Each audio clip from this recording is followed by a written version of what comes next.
এভাবে খিচুড়ি রান্না করে খেয়ে দেখবেন, অনেক মজা হয়। পেঁয়াজ ভেজে নিলাম, তেজপাতা, দারচিনি, এলাচ দিয়ে দিলাম। ভালো করে ভেজে আদা বাটা, ধনিয়া বাটা, ছোট ধনিয়া বাটা,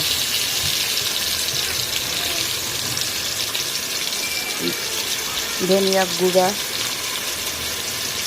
মরিচ গুঁড়া, হলুদ গুঁড়া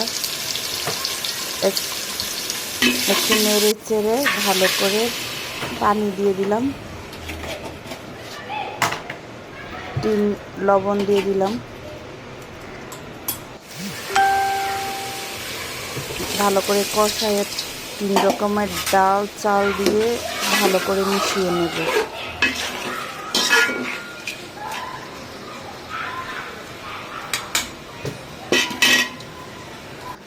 আলু, মিষ্টি কুমড়া দিয়ে ভালো করে নেড়ে নিলাম।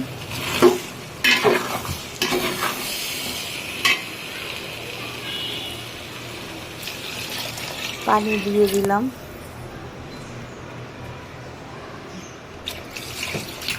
পানি দিয়ে ঢাকা দিয়ে দিয়েছিলাম।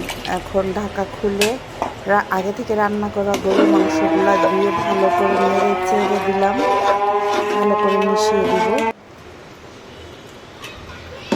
কাঁচামরিচ দিয়ে দিলাম কিছু।